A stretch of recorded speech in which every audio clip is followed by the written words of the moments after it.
Imagine you're in a legendary recording studio, sitting next to your dream producer, Rick Rubin or Max Martin.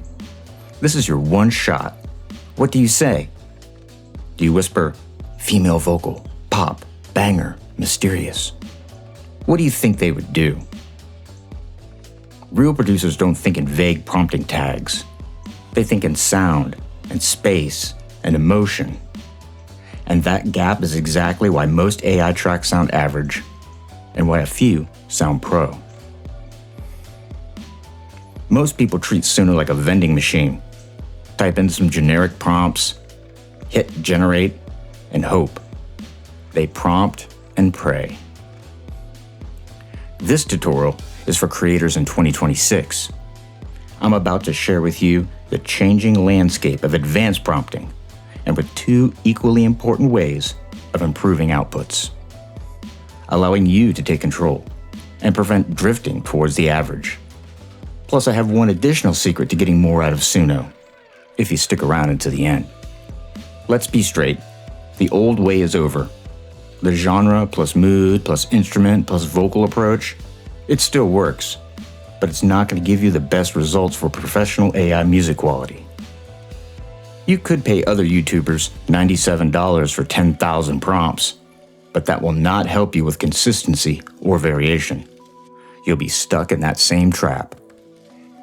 I spent hours generating music that all sounded way too similar, and it seems like the newer models are making this even harder.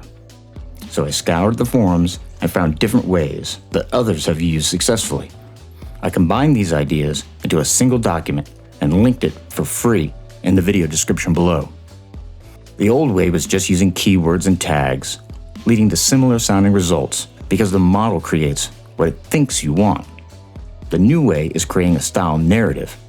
This, along with the song arrangement included in the lyrics, gives you way more control. And this is exactly how to fix what most people complain about in AI music. Look at it this way. Beyond the experimental chat feature, Suno and most other music AIs really only give you two ways to communicate: a style and a lyric section. The style section describes what your song will sound like, while the lyric section gives you not only space for the lyrics themselves, but also determines how the song flows and how the vocals will be delivered. Close attention here is how you can develop Suno AI lyric box mastery over time. If you're using AI as a musician to recreate tracks or as a sketch pad, this is even more important. You can't let every generation sound too similar. AI will always want to default to the average by its training, and we do not want average. We now have the luxury of up to 1,000 characters in the style section. In the past, it was thought excessively long descriptions led to worse outcomes, which can be true.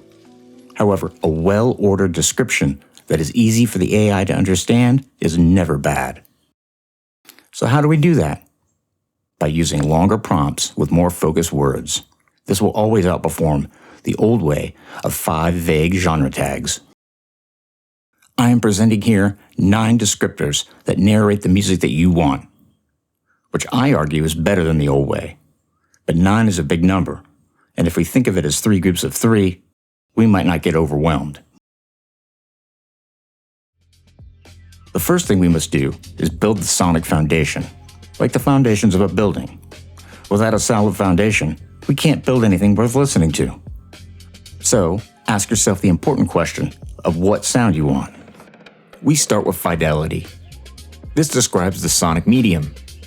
Is this super clean digital, 1970s vinyl, analog tape?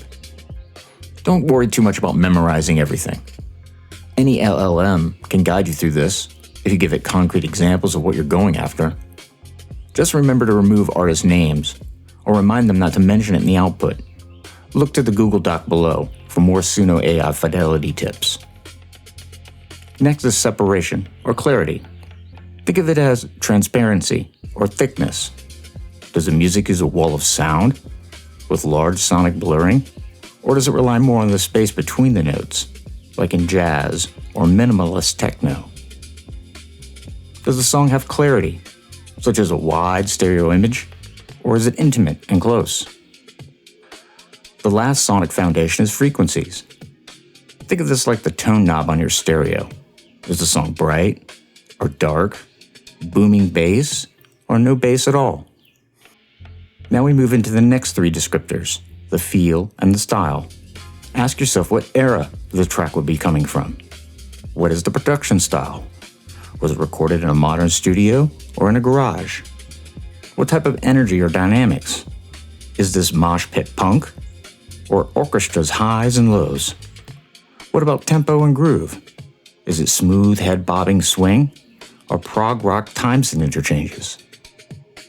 Our final three I call control and direction. What sort of space is the song residing in? A cavernous reverb or a tight tiled bathroom? Who is the vocalist? A male, a female, a soprano, a baritone? Can you describe the vocal delivery? Is it monotone or soulful? We then have negative prompting. The most important style can sometimes be what you want to remove. Negative prompting can stop production choices that you never asked for. I found it particularly important when dealing with Suno AI vocal control. On the surface, this looks like a lot of writing and work. But with an LLM, you can churn out variations on these very quickly. Let's look at an example of what this can look like when we put it all together. This is a style prompt I used to successfully generate a song that is being reimagined for my next album. The prompt begins with the foundations of sonic fidelity, clarity, and frequency. I describe the production, and as well as the dynamics, the tempo, and the groove. Lastly, I describe the space, my particular vocal style, and then the negative prompts, what I didn't want. This is Suno AI style narrative at work. Now for the second part of the equation, the lyrics and the arrangement. As I always say, my AI songwriting tips always encourage writing 100% original lyrics. Like I saw on Reddit recently, if your lyrics read like a greeting card, your music usually follows. It is almost universal on all AI platforms to see the lyrics follow a standardized bracket structure system. But for many genres, this just doesn't make any sense. For instance, using a chorus structure prompt tends to lead to soaring operatic Whitney Houston vocal styles that can be over the top. So instead, when I want a more flat or deadpan chorus, I'll use what is called a behavioral tag. Some common Suno behavioral tags are like structure, focused, performance, which gives you a medium energy and a clean arrangement. Or try structure, build-up, for rising tensions, instruments laying in, or intensity climbing.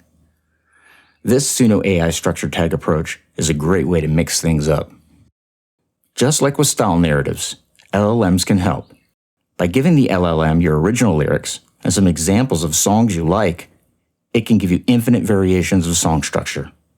Tell the LLM what song you're trying to get the same framework for with your lyrics. But once again, avoid artist or song names in the final output.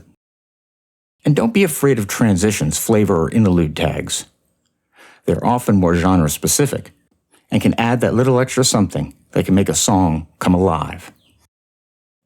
And here we have it, a portion of a complete lyric with the proper prompts to make the song pop and become something musically interesting. Notice how it reads almost like a movie script. Notice what I did here in my chorus section? I included behavioral cues. This ended up working out great for the song. There are no hard rules in songwriting or in Suno. It's a probability engine, not a rule-based one. So what one songwriter may call a bridge, others may call a pre-chorus. This has always been the case when musicians talk shop. Now for your last super tip, the one thing I don't see mentioned very much and is giving me amazing results. Generate your song during off-hour server times, from 1 a.m. to 7 a.m. Eastern Standard Time. Why? During the day, and especially on weekends, there's just too much traffic, so the servers can be under a heavier load. In the middle of the night, the load is lighter. When a server is slammed, its main goal is to keep things moving. To do that, they prioritize speed over nuance. At 3 a.m., the system doesn't need to cut as many corners, so you may get more interesting versions. And during quieter hours, systems can feel less congested overall, which can mean faster stem separation and faster workflow in general. That does not guarantee a better song, but it is a real-world observation I and many other users have reported. It's worth testing for yourself. So my advice, prepare all your styles and arrangements ahead of time. Then at night, when the servers are less busy, rapid-fire your songs and save them into a workspace. Editing and polishing can be done during normal hours. So don't be a prompter. Be like Rick Rubin or Max Martin. Be a music producer. If you enjoyed this video on how to use Suno AI, remember to like and subscribe. If you find the Google Doc useful, be sure to comment. And if you have suggestions for tags that I may have missed in the document, let me know in the comment section, and I'll edit it and give you credit. I have affiliate links in the description as well for many different AI music sites. Keep making music, and for more Suno secrets and AI songwriting tips, check out my other videos.